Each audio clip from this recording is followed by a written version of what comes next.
So friends, তাহলে চলো এখন কিছু আমরা ব্যাগের কালেকশন দেখে নিই। আর আমরা আবার চলে এসেছি পম্পাদির কাছে। তো পম্পাদিকে একবার নাও তোমরা। তো পম্পাদি আজকে ফার্স্ট কি কালেকশন দেখাচ্ছ? আচ্ছা, স্লিং ব্যাগ থাকছে, দেখো কি সুন্দর। দেখো এটা স্লিং ব্যাগ থাকছে। এটা প্রাইস কিরকম থাকছে দিদি? এটার প্রাইস থাকছে দেখো 250 টাকা। এগুলো কিন্তু তোমরা কালার ভ্যারাইটি পেয়ে যাবে। হ্যাঁ, এই দেখো এগুলো কিন্তু সেম প্রাইস থাকছে 250 টাকার মধ্যে। দেখে নাও। দেখো নেক্সট আরো একটা ব্যাগ তোমাদের দেখিয়ে দিই। এই দেখো কাজটা দেখো কি সুন্দর। আর ভিতরে কিন্তু স্লিং দেওয়া আছে। এই দেখো তোমরা স্লিং হিসেবেও এটা ব্যবহার করতে পারো। তোমাদের দেখিয়ে দিই একবার। এই দেখো কত সুন্দর লাগছে, দেখো লুকটা। এটার কি প্রাইস থাকছে দিদি?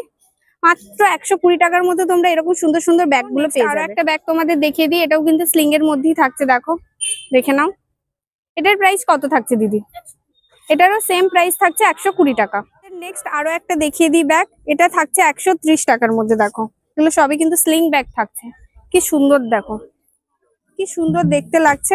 এই দেখো, আচ্ছা আচ্ছা, এটা খেসে স্লিং আছে। দেখো এটা থাকছে 120 টাকার মধ্যে। দেখে নাও। এই দেখো, দেখো এই ব্যাগটা থাকছে 180 টাকার মধ্যে। দেখো কি সুন্দর, কত স্পেস আছে দেখো ভিতরে। দুটো কম্পার্টমেন্ট আছে, দেখো দেখো।